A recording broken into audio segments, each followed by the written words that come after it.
Recently, scientists made an astonishing discovery that might solve Stonehenge's mystery. They found something hidden deep within the DNA of Stonehenge's Sarsen rocks, the huge monolithic ones, and it might reveal why our Neolithic ancestors designed and built this thing in the first place. Over the years, scientists have been scratching their heads trying to figure out where the huge Sarsen rocks came from. For years, they believed they came from a quarry just 15 miles away from the site, known as Marlborough Downs. At this site, they found similar minerals to the ones that make up the Sarsen rocks, but it turned out there was more to this story than they thought. The understanding of how Stonehenge was built is always changing. Scientists need to really travel back in time to uncover its mysteries. Where did the rocks come from? How were they carried? Why was the site built? You see, the Stonehenge site, located at Salisbury Plain in England, is made up of two main types of stone. There are the super heavy Sarsens and the lighter and smaller bluestones. The Sarsens each weigh about 25 tons. That's as much as 3 African elephants stacked together. The heaviest Sarsen stone, called the heel stone, weighs 30 tons all by itself. Together, the Sarsens make that iconic outer ring circle. Inside that circle, that's where you'll find the bluestones. The naming might seem a bit misleading since they're not really blue. They have a bluish tinge to them when they are freshly broken, hence the name. These smaller rocks probably came from the Preseli Hills in southwest Wales, which is about 150 miles away from Stonehenge. They're a bit lighter than the Sarsens, but still pretty heavy. The altar stone, which is classified as a bluestone, is the heaviest one, weighing around 6 tons. Its original location still isn't known for sure. To figure out where a rock came from, scientists first have to study their composition. This is like checking the rock's DNA. Then they cross-reference the structure of the rock with minerals in the soil to see if it's a match. Most of the Sarsens we see around southern England are actually made of a type of sandstone known as silcrete. Think of silcrete as sand that's been hardened by underground water processes over millions of years. This process mostly happened during a period called the Paleogene, about 65 to 23 million years ago. These Sarsen rocks didn't form in one big slab, but in patches, like nature leaving little rock gardens all over the place. Scientists reason the Sarsens spread out randomly, forming in isolated pockets. Over time, many were buried under layers of clay and chalk, which helped preserve them. When ancient builders were on the lookout for materials, these Sarsens must have looked perfect for something impressive like Stonehenge. Actually, Sarsens have been used in everything, from Roman villas to medieval churches, and even in things like road curbs and old field walls. One could say these rocks were the it material for ancient builders, and continue to be popular even into more modern times. This fact made scientists start wondering that maybe not all Sarsen stones that were used to build Stonehenge came from the same place.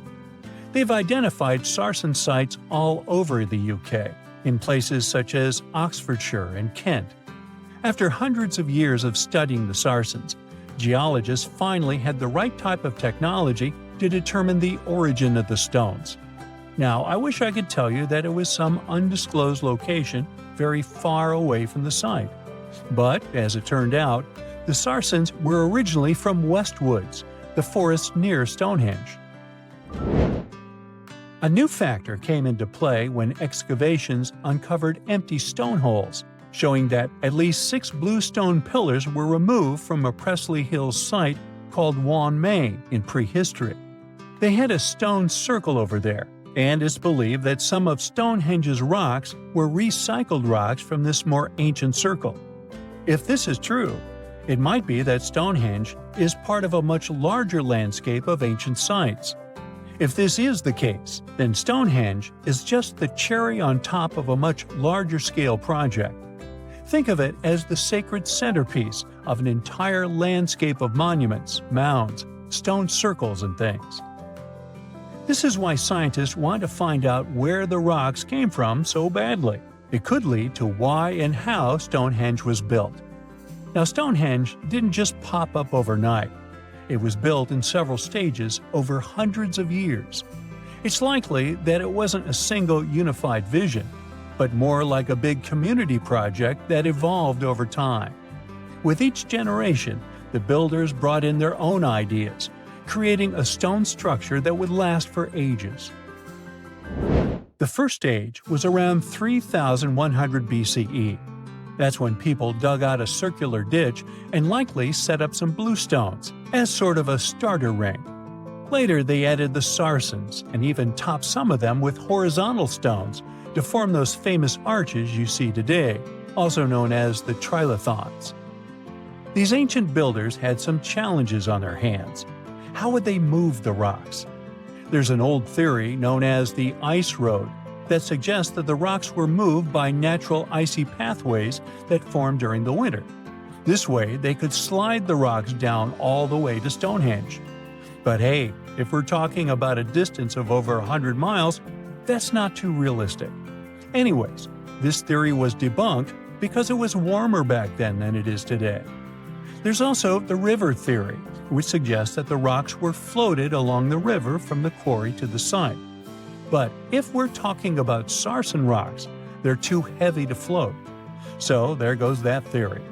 What we're saying is, no one knows how the rocks were moved. Another interesting science tidbit came from all the research done in Stonehenge.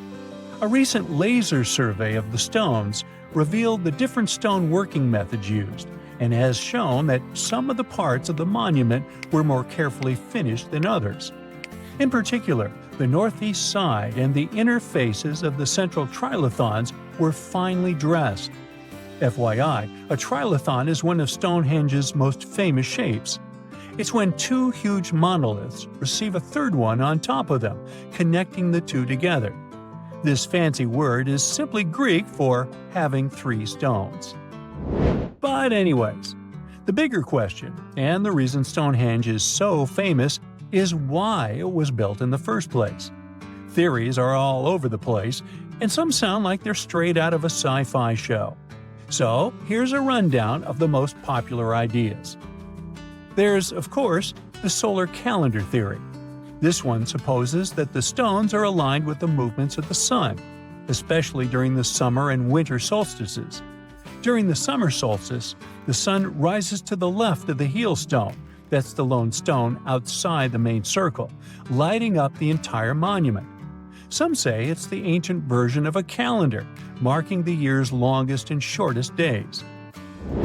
Some archaeologists think Stonehenge might have been an ancient healing center. Pieces of bluestone have been found chipped away, possibly by people who believed they had healing powers. The theory goes that people traveled from all over to come to Stonehenge in hopes of a cure for whatever was ailing them. There's also some speculation that Stonehenge was the place to be. Think of it as an ancient gathering spot. Some evidence suggests that communities from distant areas traveled to Stonehenge for gatherings, feasts, and ceremonies. Studies of bones found near the site show they came from all over Britain, making it a sort of prehistoric meetup location. The majority of us have believed for a really long time that Stonehenge, one of the most iconic monuments in the world, was an ancient calendar because of its alignment with the summer and winter solstices. But no one could figure out how it really worked. Now, a team of researchers have come out with another study. It turns out that Stonehenge could have functioned like the solar calendar. It's a similar principle to the solar calendar ancient Egyptians used to have, the one based on a year composed of 365.25 days. Each of the stones from this big mysterious Sarsen circle represented one day within a month. Sarsens are what we call these large boulders. It's actually a perpetual calendar, where people could track every winter solstice sunset. That way, those who lived near Stonehenge, which is today Wiltshire, UK, could keep track of the days and months of the year. We all now understand this mysterious calendar system because of this interesting discovery in 2020. The team has identified the source of 50 of the 52 sarsens that make up the iconic stone circle we all know about. They analyzed the chemical composition of these sarsens and traced their origins to the West Woods in Wiltshire, which is about 15 miles away from the monument. Not only did these 50 sarsens come from the same source, but they were also placed in their current position at approximately the same time. They make the outer circle of Stonehenge, together with a horseshoe-shaped inner ring. Near the center of the monument, there are smaller rocks known as bluestones. The team traced the origins of the bluestones all the way to Wales. They also discovered that the sarsens share a common chemistry, over 99% silica with trace elements. Two sarsens were different from each other and also different from the main cluster. These sarsens were arranged in 3 different formations at Stonehenge. 30 of them formed this huge stone circle that dominates the monument. 4 station stones ended up in a rectangular formation outside the circle, while the rest, located inside the stone circle, were constructed into 5 trilithons. A trilithon is when you have 2 vertical stones with a horizontal lintel at the top. 30, 5, and 4 are pretty interesting numbers in the context of this calendar system. The 30 uprights that are spread around the main sarsen ring could represent days of the month. If you multiply that by 12, you get 360. Add on 5 more, those from the central trilithons, and the result is 365. And to really adjust the calendar to match a solar year, you need to add 1 extra leap day for every 4 years, right? The team believes the ancient people used the 4 station stones to keep track of this part. So, in this system, they paired the summer and winter solstice every year with the same pair of stones. Ancient people started building Stonehenge about 5,000 years ago, and it took more than 1,000 years to finish the work. But the Stonehenge you see today is not the complete, original version from the beginning. People have broken and taken away many of its old bluestones and sarsens. The entire structure also changed over time since there were generations and generations, 180 of them to be precise, that passed since the beginning of Stonehenge, who would participate in the building and rebuilding of it. People created Stonehenge in 4 stages. They first built a circular enclosure that stretched over 330 feet, 100 meters, in diameter and went around 56 pits. A high bank flanks the ditch of the enclosure, while there's a low bank on the outside. Some theories even say that this part was some form of a communal cemetery. Later, in the second stage, builders added a horseshoe of sarsen trilithons. In the third stage, they constructed a ceremonial avenue that was nearly 2 miles long. It possibly traced the path of the bluestones. People moved from the Aubrey holes to the Q&R holes, a double arc that these bluestones have been arranged into. At this stage, builders also reorganized the entrance stones and recut the main enclosure ditch. During the fourth stage, the stones were broken and builders etched carvings into the sarsens. Later, the bluestones ended up being modified again. Builders didn't leave any written records about how they managed to drag these heavy stones to the site and get them to stand so perfectly upright. But there are theories that say their techniques were more closely associated with woodwork than masonry. They made mortise holes and protruding tenons because they wanted to slot these stones together, and they used tongue and groove joints to do that. When they dug the hole for the stones, they placed timber poles at the back of the holes that were used as brace support. Then they moved the stone into a position and hauled it upward with ropes. They packed rubble into the hole to make sure the stone stayed in place. A pre-industrial farming society put this fascinating monument together using only tools made of stone and bone. Not even the wheel had been invented yet. This unusual formation is also known as ringing rocks. The stones you can see at Stonehenge have some pretty odd acoustic properties. When you strike them, they produce a loud clanging sound. That could be one of the reasons why people bothered to transport them over such a long distance in the first place. In some ancient cultures, people believed that these rocks contained healing powers. It's a really popular location that attracts over 1 million visitors a year. When it first opened to the public, visitors were allowed to walk among the stones, They could even climb on them, as there weren't any restrictions. Until the 19th century, visitors would regularly chip off pieces of the rock to take them home as souvenirs.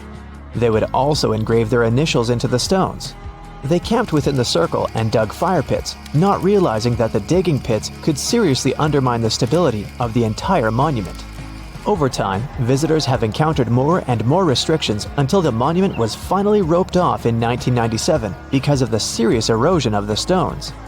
That means if you want to visit, you can only view it from a distance unless you want to pay extra for the stone circle experience, which can be arranged outside of normal visiting hours. Stonehenge originally had two entrances that led into the enclosure. There was a wide one to the northeast and one that was a bit smaller and located on the southern side. If you look at it today, you can see there are many more gaps. This is mostly because of tracks made later that once crossed the monument. The ground within Stonehenge has been severely disturbed, and it wasn't just about random visitors digging fire pits. There was a group of people who dug a large deep hole within the stone circle in the 17th century because they were looking for treasure. Then there was Charles Darwin, who also did some digging because he was studying earthworms in the area. He wanted to know how these worms could impact objects in the soil over time. He observed how a fallen stone there had sunk deeper into the ground and realized it was happening because of the activities of these tiny creatures who churned through the soil all the time. In 1963, there was a theory that Stonehenge had been built as some sort of computer that predicts solar and lunar eclipses. Later, some proposed it was actually constructed as a monument to ancestors that had passed away. This theory says the permanence of its stones represented the eternal afterlife. The average sarsen you can find there weighs 25 tons, while the biggest one weighs around 30 tons. If you want to get an idea of how massive these stones really are, you can go behind the visitor center in the outdoor gallery to check out a replica sarsen stone. It's a true copy of a freestanding upright from one of the trilithons that are located in the inner horseshoe of the monument.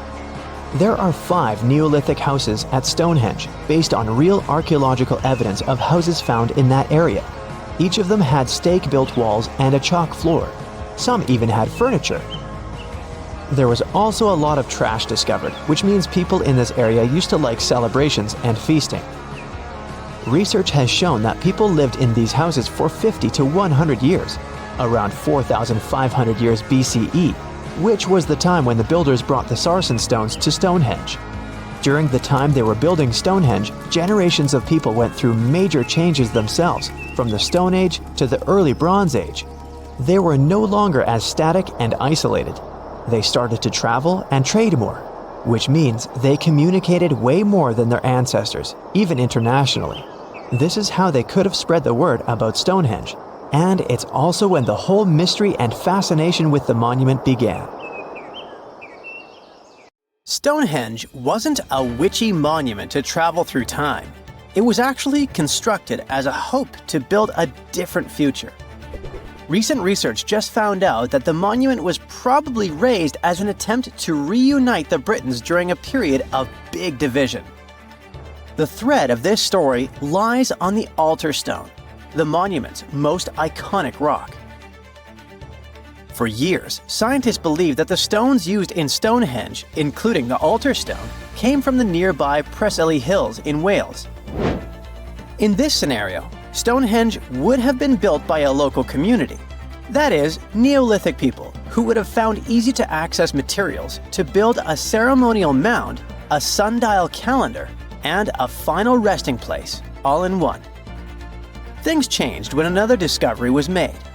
In 2018, leading-edge research pointed that the altar stone actually came from the River Tay region in northeastern Scotland, which is located over 400 miles away from Stonehenge. Scientists found similar rocks as such in Scottish monuments. You see, the altar stone is a recumbent stone, laying on its side. Many of the rocks were found in ceremonial stone circles in Scotland, and they are unique to this region. When this discovery broke through, it got archaeologists thinking. Maybe Stonehenge wasn't just a local project, but a wider collaboration between different tribes and communities across Britain. To understand this, we need to rewind. to around 3000 BCE. That's when Britain still wasn't a unified country per se. Rather, it was a patchwork of tribes such as those coming from southern or eastern Europe, each with their own customs and beliefs. As an island, Britain's population changed many times. Britain was mainly composed of farmers who descended from people from the Middle East and arrived on the land around 6,000 years ago. This group thrived in the area until 2500 BCE, when another group coming from the regions of the Netherlands and Germany started to appear. These ones, also known as the Beaker people, were responsible for the large population turnover that Britain experienced during the Neolithic period and the years that followed. The Beakers were called so because of a specific type of pottery they used to make and bury their loved ones with after their passing. It's possible that the original dwellers of the land didn't like it that their land was being repopulated. And what researchers suggest is that Stonehenge was this attempt to reunite the original Neolithic farmer population and regain some type of identity control over their land. They would have invested a lot of time and energy in bringing the altar stone all the way down from Scotland, without the help of wheel technology, for example. You see, the wheel had already been invented in Lower Mesopotamia, but since there was no Wi-Fi at the time, the Brits weren't aware of this technology until much later on. This whole territorial crisis could have driven locals to use their resources to move the altar stone to Salisbury Plain in England, in order to reunify the land. You see, Stonehenge wasn't built in one go. Its history dates to around 3000 BCE. That's when the monument was just a circular ditch and bank, known as a henge. Inside, they placed wooden posts and possibly totem-like carvings. This version of Stonehenge wasn't about rocks yet. It was more of a ritualistic place and possibly a final resting place. They found several cremation pits from this period, making it the oldest resting place in all of Britain. It was only around 2600 BCE that the blue stones came around. The naming might be a bit misleading since they're not literally blue rocks. They have a bluish tinge to them when they're freshly broken, hence the name. These smaller rocks probably came from the Preseli Hills in southwest Wales, which is about 150 miles away from Stonehenge. Some researchers say that the ancient ones believed that blue stones had healing qualities. So we can maybe guess why they went through all of the trouble to move them from Wales to Salisbury Plains, huh? A little bit later than that, circa 2500, that's when we start having the Stonehenge we know and love today. That's when the Sarsen stones started to arrive. The Sarsens are Stonehenge's huge stones. I mean, each Sarsen can weigh around 25 tons. That's as much as 3 African elephants stacked together. The Sarsens make that iconic outer ring circle. Supposedly, that's also when the altar stone was moved from Scotland directly to the heart of Stonehenge. The altar stone is the largest of the blue stones used to build Stonehenge. Today, the altar stone lies recumbent at the foot of the largest trilithon of the monument. In case you don't know, the trilithons are the horizontal stones used to form those famous arches we see today. And here's where the story takes a twist. For nearly a century, scientists believe that the altar stone came from the same area as the blue stones, the Preseli Hills in Wales. It made sense back then. If you're already hauling stones from Wales, why not grab a special one to be the so-called altar? Except that theory started crumbling in 2018, when a team of researchers decided to dig deeper.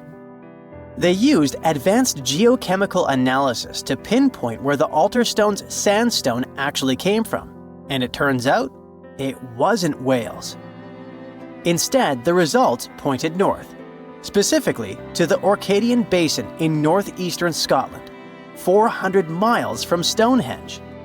This revelation changed the whole script of Stonehenge's story. How would they move the rocks, you may ask? Well, there's an old theory known as the ice road that suggests that the rocks were moved by natural icy pathways that formed during the winter. This way, they could slide the rocks down all the way to Stonehenge. But hey, if we're talking about a distance of over 100 miles, that's not too realistic. Anyways, this theory was debunked because it was warmer back then than it is today. There's also the river theory that suggests that the rocks were floating along the river from the quarry to the site. But if we're talking about sarsen rocks, they're too heavy to float. So there goes this theory. What we're saying is, no one knows how the rocks were moved. Another interesting info came from all the research done in Stonehenge.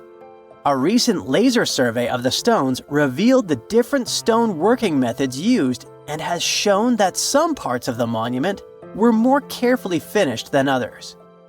In particular, the northeast side and the inner faces of the central trilithons were finely dressed.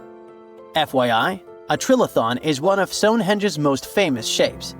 It's when two huge monoliths receive a third one on top of them, connecting the two together. This fancy word is just Greek for having three stones. But anyway, the bigger question, and maybe why Stonehenge is so famous, is why it was built in the first place. You see, Stonehenge's entire layout seems to have been carefully planned to align with the movements of the sun. The monument's architecture is particularly attuned to the solstices, the shortest and longest days of the year. During the summer solstice, the sun rises perfectly in line with the heel stone, casting light straight into the heart of the stone circle. A spectacular, almost magical sight that surely wowed its ancient audience. But it's the midwinter solstice that seems to hold a special connection to the altar stone. As the sun sets on that day, its light aligns with the altar stone at the center of Stonehenge. To the builders of Stonehenge, this alignment may have symbolized more than just celestial precision. It likely carried profound ancestral and spiritual significance. The altar stone, illuminated by the setting sun, could have been seen as a bridge between worlds, connecting the living with their ancestors, the earth with the cosmos, and the present with the eternal. In a world without calendars, clocks, or weather apps, the solstices were everything. They marked the rhythm of life, guiding agricultural cycles and spiritual rituals alike. So Stonehenge wasn't just about the stones or the people who built it, but perhaps a way to honor their ancestral roots in an ever-changing world. Stonehenge took approximately 20 million man-hours to build. For comparison, an average human doesn't live much over 700,000 hours. This is Jack, one of the first builders of Stonehenge. Let's say Jack lived to be 80 years old, which is extremely improbable, but it makes it easier for me to crunch the numbers, thanks. If Jack had spent his entire life, from age 0 to age 80, working on the Stonehenge project, it would have required approximately 28.5 generations of people doing the same thing to complete it. That's next to impossible. To make it more plausible, let's multiply that by 2. After all, Jack wouldn't want to dedicate his entire life to moving stones, and he didn't live to be that old. Thus, we arrive at around 57 generations needed to build Stonehenge. That's not enough room on the screen for me to introduce John, Jack's great-great-great-great, you get the drift, grandson. So it all began around 5,000 years ago with just a simple circular earthen bank and ditch. Fast forward to around 26,000 BCE, and the builders replaced that initial structure with a complex arrangement of wooden posts and brought in around 80 dolerite bloom stones from Wales, which were rearranged at least 3 times. Then, a few hundred years later, they added those massive sarsen stones, each weighing around 25 tons. These enormous sandstone blocks were transported about 19 miles to create a continuous outer circle, with 5 trilithons, 2 upright stones topped with a lintel, forming a horseshoe shape inside. It was a millennium-long building process that demanded years of hard work. So, people must have lived nearby, right? But how would they have found shelter back then? Today, we have houses for builders on site, small accommodations that serve as temporary housing. But structures like this definitely didn't exist when Stonehenge was constructed. Did they? Well, actually, they existed. and some recent archaeological digs near Stonehenge prove it. Archaeologists found this Stone Age eco-home, which is a huge deal since it's one of the earliest settlements in the area. This newly uncovered Mesolithic home dates back to around the year 4300 BCE. Let's take a closer look at this house, shall we? Now, for the walls, people back then used a large fallen tree, its trunk to be more precise. These wooden walls were reinforced with flint, and they even lined the pit left by the uprooted tree with cobblestones. To create the roof, they opted for animal hides, which sounds like a wise choice. They must have provided protection against the unpredictable weather of the British Isles. Now, you might be wondering, the weather in Britain is indeed unpredictable, and it has been that way since time immemorial. So, how did the builders manage throughout most of the year, particularly during the winter months? Well, the answer is simple. There was a hearth on site, which isn't surprising, but the system they employed was quite ingenious. A hearth inside the house would have posed too great a risk, yet bringing hot stones into the dwelling was perfectly safe. While they were hot, they couldn't ignite the building. So they used these stones from the hearth as a heat storage system to keep warm at night. And as a final touch, they even incorporated various stones for decoration. They didn't exactly get a Pinterest house, but it added a touch of elegance for sure. And if you think this discovery is merely about the houses, think again. It significantly changes our understanding of how people lived during that time. This discovery places them in an important prehistoric setting right at the start of the Neolithic area, sparking some interesting questions about whether these early folks could be related to the people who built Stonehenge. But there's a big worry. Experts are concerned that this significant find, along with other buried archaeological sites, could be at risk if the authorities go ahead with plans to build a tunnel to reroute the A303 away from the World Heritage Site. Sure thing the house the scientists found wasn't in perfect shape, and it lacked some crucial elements people use for living. Some of them decayed over time, while others were simply absent. So the scientists took 20 tons of chalk, 5,000 hazel rods, and 3 tons of straw, and used all this to recreate the 4,500-year-old design houses. These new buildings are located close to Stonehenge, which is incredible since in this area, planning permission for even a new cowshed is problematic. So, what are these houses like? Well, first off, there are 4 of them, and they're oval-shaped.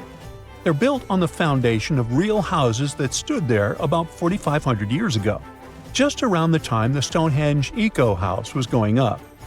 The houses aren't very big, they're single-room structures. When it comes to dimensions, it was straightforward to estimate since we could gauge the size of the roof and the height of the walls based on the foundations. Each side measures about 16 feet. However, the roof structure remains a bit of a mystery. There were a few differing thatching techniques back then, so pinpointing the exact method used for these dwellings is kind of a guessing game. For now, we think it involves knotted or tied straw carefully secured onto a hazel-woven frame. When fires are lit, the smoke from the hearth wafts up through the thatched roof. Now, remember those 20 tons of chalk?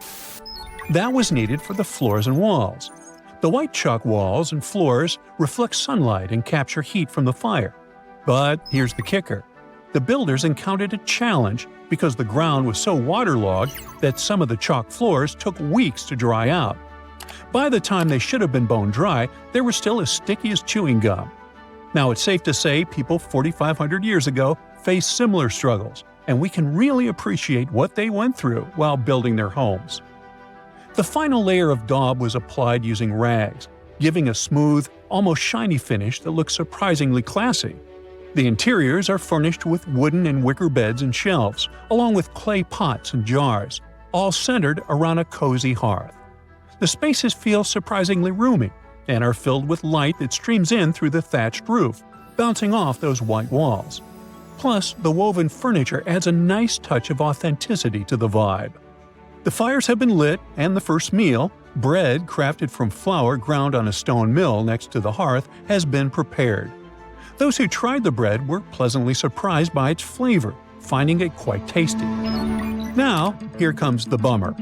Those who recreated the houses did cheat a little. While the materials used were authentic, the tools weren't. They used cement mixers to mix the daub, wheelbarrows to transport the timber, and logs by the hearth were split with steel axes instead of stone ones. Still, the builders aren't professionals, they're volunteers. So I think a bit of cheating is totally cool in this case. There are other volunteers on site who are more than happy to chat about the daily activities of the Stonehenge builders, from grinding grain with a quern to making rope from rushes. But these houses and the Eco House aren't the only remarkable things in the Stonehenge area. Some years ago, archaeologists uncovered a burial site close to Stonehenge that predates the monument itself.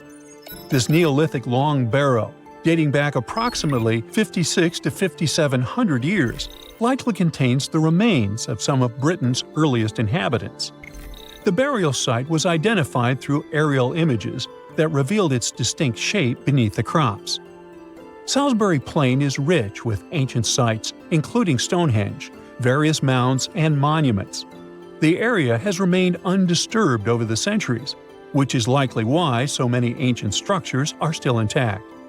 This discovery also shows a significant shift in human lifestyle during that era, marking a transition from a nomadic existence to settled farming and animal husbandry, much like the Eco House itself. The long barrow in question measures about 85 feet long and 65 feet wide, though much of its above-ground structure has been lost to farming over the years. If this site is like others in the vicinity, it contains the remains of 30 to 50 individuals, along with cow skulls, which were significant to those early communities. Hey, if you think Stonehenge is one of the oldest stone monuments ever, well, let me introduce you to Göbekli Tepe. Buckle up, we gotta travel to Turkey to meet this really old guy. Yeah, he's too old to travel. Jokes aside, Göbekli Tepe, an archaeological site located in southeastern Turkey that dates back to the Neolithic period around 10,000 BCE. It's considered to be one of the oldest and most significant archaeological discoveries in recent times. The site consists of a series of circular and rectangular structures made of stone pillars. Yeah, it does look like its younger brother Stonehenge. Some of those pillars are decorated with intricate carvings of animals and other symbols. Now, you maybe wonder, hey, why on earth did they make such a fascinating building? What was its purpose? Sorry, I got no answer for that. The purpose of the site is still unknown, but it is believed to have been a ceremonial center for the ancient people who lived in the area. The discovery of Göbekli Tepe has challenged long-held beliefs about the development of human civilization, as it suggests that complex societies may have emerged much earlier than previously thought. Okay, pack your stuff, our travel's just started. Next destination, Masada. It's an ancient fortress located in Israel on a plateau overlooking the Dead Sea. Hey, look at that view, spectacular, huh? It was built by King Herod the Great in the 1st century BCE, and it was very smartly built. Within the fortress, there were various facilities such as storehouses, barracks, a palace, and a set of cisterns capable of holding approximately 40,000 cubic meters of rainwater. People living there believed that the collected runoff from a single day's rainfall could provide sustenance for over 1,000 individuals for a period of 2 to 3 years. Access to the fortress was limited to 3 steep and winding paths leading up to fortified gates. Still, at one point, the fortress was occupied by people who had fled Jerusalem after the city was captured by the Romans. They held out against the invaders for several months, but eventually they were defeated. But these guys didn't surrender. The story of Masada has become a symbol of resistance and bravery. Today, Masada is a popular tourist attraction and a UNESCO World Heritage Site. The next flight is going to be short. We're popping over to Egypt to see the Karnak Temple Complex. It's a vast ancient Egyptian temple complex located in the city of Luxor, Egypt. It was built over a period of 2,000 years and covers an area of more than 200 acres. The complex is dedicated to the worship of the deity Amun-Ra. Wait a minute, that should be Amun-Ra, and it was one of the most important religious centers in ancient Egypt. The Karnak Temple consists of several temples, chapels, and other buildings, including the Great Temple of Amun, the Temple of Khonsu, and the Temple of Ptah. Ptah! The Great Temple of Amun is the largest and most impressive temple in the complex, with massive columns, statues, and other decorations. One of the most famous features of the Karnak Temple complex is the Avenue of Sphinxes, which is a long avenue lined with Sphinx statues that leads from the entrance of the complex to the Great Temple of Amun. Another notable feature is the Hypostyle Hall, which is a massive hall with 134 columns that are over 70 feet high. The Karnak Temple complex is a popular tourist attraction and a UNESCO World Heritage Site. It's considered one of the most important archaeological sites in Egypt and provides a fascinating glimpse into the religion and culture of ancient Egypt. Hey, we can't hop on the next flight and leave Egypt until we see the Pyramid of Djoser. It has another name, by the way. It's also known as the Step Pyramid. This ancient Egyptian site is located in Saqqara. It was built during the 27th century BCE for the pharaoh Djoser by his architect Imhotep, who is considered one of the most important figures in Egyptian history. People believe this pyramid is the first monumental structure built entirely of stone and is an important example of early Egyptian architecture. The pyramid originally stood at 203 feet tall and was surrounded by a complex of buildings and courtyards. It was constructed in 6 layers, each smaller than the one below it, giving it the distinctive step-like appearance. The pyramid was used as a burial place for Pharaoh Djoser and was surrounded by a vast necropolis that contained the tombs of many other important officials. The Grateful Dead? The Pyramid of Djoser has several renovations and additions over the centuries, including the addition of a limestone casing that covered the original step structure. However, much of the pyramid was destroyed over time, and today only the central core remains. Despite this, it remains an important archaeological site and a popular tourist attraction in Egypt. Alrighty, we're ready to move on. There's one more pretty recent discovery we gotta see today. The Tower of Jericho was only discovered during excavations in the 1950s and 60s. It's an ancient stone tower located in the city of Jericho in the West Bank. Just like Göbekli Tepe, this one is believed to be one of the oldest stone structures in the world, dating back to approximately 8000 BCE. The tower stands at over 28 feet tall. It's made up of 2 main sections, an inner tower and an outer tower, which are connected by a series of stairs. The purpose of the Tower of Jericho is not entirely clear, but it is believed to have served as a defensive structure or a watchtower. It may have also had religious significance, as it was located near a sacred spring. The Tower of Jericho is a significant archaeological site and has provided valuable insights into the early history of human civilization. It's open to visitors and is a popular destination for tourists interested in ancient history. Now, this ancient site even got attention from Netflix, and they made a movie where the action takes place in Mohenjo-Daro. This site was a major center of the Indus Valley civilization in present-day Pakistan. Mohenjo-Daro was one of the largest cities of the ancient world, with a population estimated to have been around 40,000 in its peak. Trust me, that must have been a crazy megalopolis back then. The city was notable for its advanced urban planning, with sophisticated drainage and sanitation systems, and its impressive architecture, including the Great Bath and the Granary.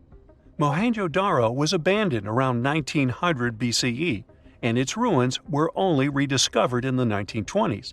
Today, it is a UNESCO World Heritage Site and an important archaeological site for the study of ancient South Asian civilization. We're heading to a teeny-tiny country that has quite an impressive history. Welcome to Malta. The Tsigansia Temples are a Neolithic site located on the Mediterranean island of Gozo. They're probably one of the oldest freestanding structures in the world, dating back to around 3600 to 3200 BCE. The temples consist of 2 megalithic structures, each with multiple rooms and altars. The name Gigantia means giant tower in Maltese, as people believe that only giants could have built such massive structures. The temples are believed to have been used for religious purposes and are considered to be an important example of prehistoric architecture. They were added to the UNESCO World Heritage List in 1980. Well, you must be pretty tired, but there's one more place we gotta visit today. Our plane is already landing in Armenia, and we're here to see the Temple of Garni. Look, this one is well preserved. This temple dates back to the 1st century CE. It was built by King Tiridates I as a dedication to the sun deity Mir. Sadly, the temple was destroyed in the 17th century during an earthquake, which is quite a common thing for this area, but it was later reconstructed in the 20th century.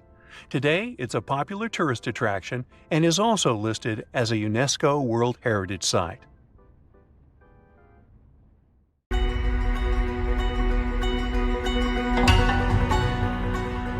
Take a look at these stones. They seem ordinary at first glance, just ancient slabs, ruins of some buildings.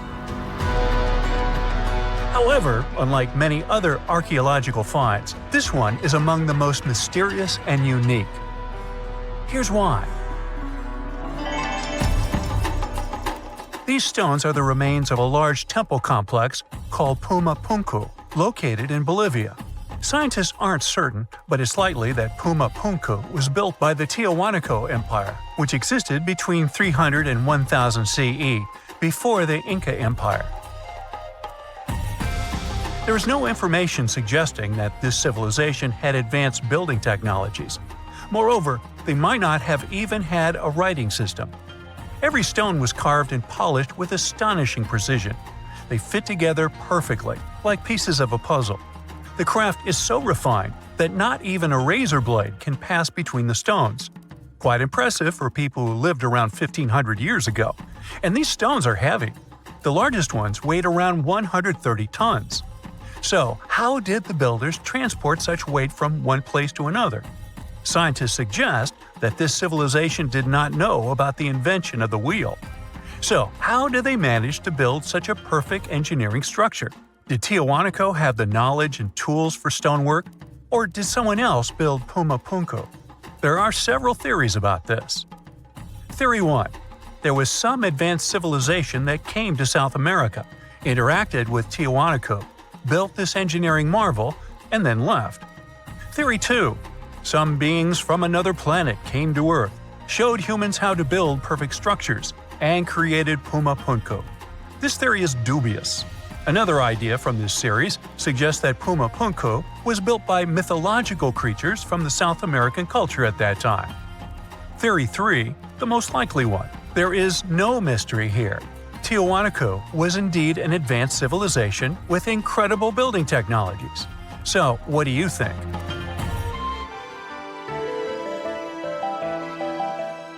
Okay, we've seen some pretty rectangular stones used for building a temple. How about perfectly round stones for studying the starry sky? Or for some other purpose, it doesn't matter. So, welcome to Costa Rica. In the south of this country lies the so-called dicaspheres. These are large, heavy, round stones created in the pre-Columbian era, around 600 CE. Now, each stone is made from a unique type of rock formed from cooled magma. In other words, someone waited for a volcanic eruption to end and for all the magma to cool, and then took all this material and carved these spheres from it. But how did they achieve such a perfect shape? Scientists suggest that people used small stones to grind and carve the cooled magma. Some specialists think that the stones were made for navigation. They could have indicated the way to certain places. Another theory claims that the Deca squares were used for astronomy. No one knows for sure. We may never get the answer to this question because the people who knew the secret of the stones disappeared after the Spanish expansion.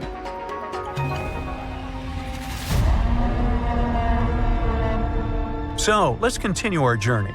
See these cobblestones? Archaeologists still don't know why they're arranged along a long stretch of desert crossing Jordan and Israel. These strange stones form a chain of lines 40 miles long and have been here since around 300 BCE. Because they were discovered by pilots during flights about 100 years ago, some call these stones kites. One of the more popular theories suggests that people placed these structures here to lure animals into a pit where they could be caught. Apparently, ancient hunters knew the behavior of local fauna well, and were sure the animals would somehow walk along these stones, ending up in an open area with a pit where hunters could easily do their work. Perfectly smooth rectangular and square stones, round stones, stone traps for animals. What's next? How about a stone canvas or stone painting? To see this ancient artifact, we'll travel to Glasgow, Scotland, where archaeologists unearthed a stone slab created about 5,000 years ago. It is called the Cockno Stone. The slab measures 43 by 26 feet, about half a basketball court. And this entire area is filled with strange swirling patterns that scientists call cup and ring marks. But what do they mean? As usual, scientists don't know for sure. But one theory suggests that the inscriptions on the stone are somehow related to astronomical phenomena, such as lunar or solar eclipses. Maybe it was a star map, or maybe people just wanted to create a work of art. In any case, there is another interesting fact related to the cup and ring marks. Scientists have found similar drawings in other prehistoric sites around the world. Okay, let's step away from mysterious stones and look at some other archaeological mysteries. Here is the approximate order of civilization development starting from 8000 BCE, according to scientists. First, people settle in one place and build a city or settlement there. Then they engage in agriculture, and after that, they build temples. But in 1994, archaeologists said, no, the order might have been different.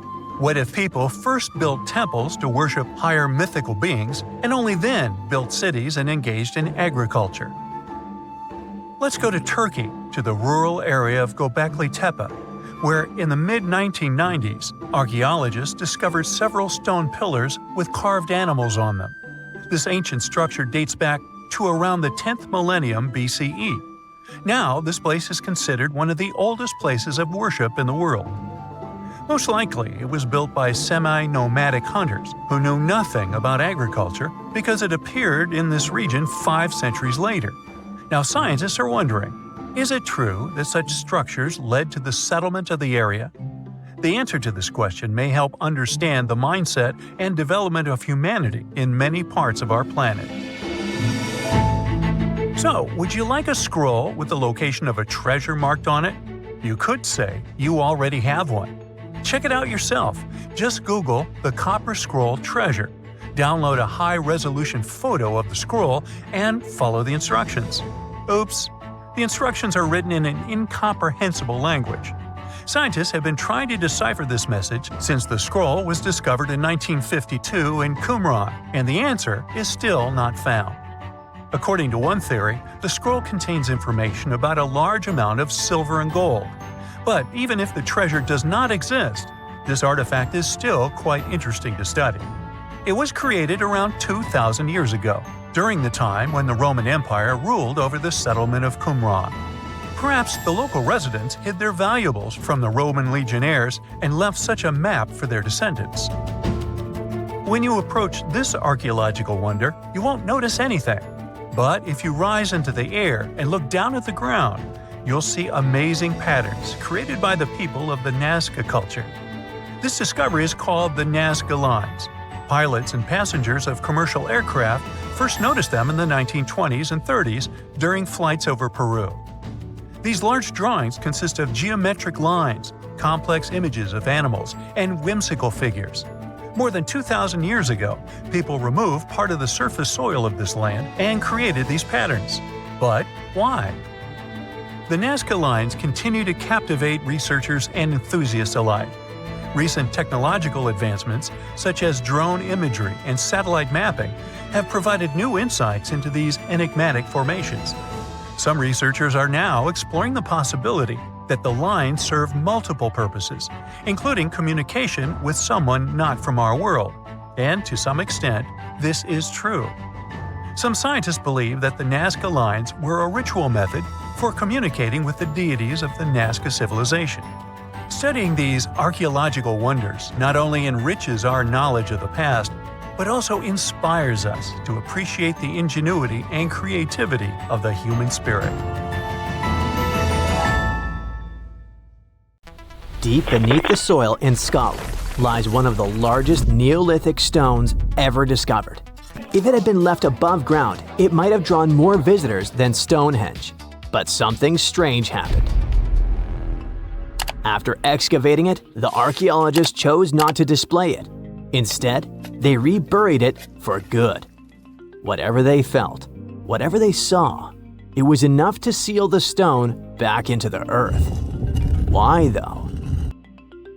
I mean, we know Neolithic people drew and carved warnings and important pieces of information on stone. That's why the Cocknose stone was so intriguing when it was first discovered. It all began with Reverend James Harvey, a local minister who stumbled upon this enormous slab back in the 1880s near Clydebank, just outside Glasgow, Scotland. The stone was a typical sandstone, like the ones you'll find in Stonehenge. But it was a smooth type of sandstone that worked as a canvas. When Harvey found the rock, it was covered in swirling rings, deep grooves, and strange cup-like markings. Harvey must have recognized right away that this was no ordinary rock. It was a message from thousands of years ago. As a matter of fact, it was a message straight from 3000 BCE. Cockno means little cups in Gaelic. The ones who named it were literally describing what they were seeing, rings upon connecting rings. These drawings have sparked so many theories. Some experts see them as the earliest forms of written language, like abstract codes that predate words. And then there are those who think the stone holds a map of the sky, a way for Neolithic people to track the sun, moon, and stars. Like the pyramids of Giza, which some people believe are hauntingly aligned with the constellation of Orion. The cups and markings on the Cocknose stone could be aligned with some special constellation. The most bizarre theory is the one that says the stone was used as a portal.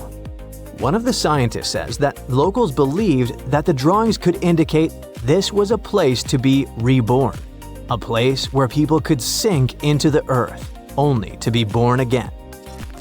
In this life or in the afterlife.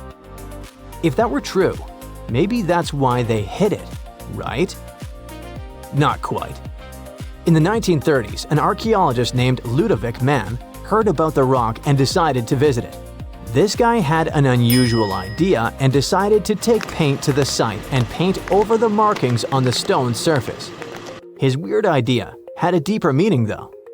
He was trying to connect the dots, literally, and see if the stone worked as an ancient astronomical chart. He thought the carvings might predict solar and lunar movements, even eclipses. Some say that actually what man did was vandalize the slab of stone. That's maybe why archaeologists decided to rebury the stone back in 1965. They noticed markings of graffiti and erosion from the climate and agreed that it was best kept safe under the ground.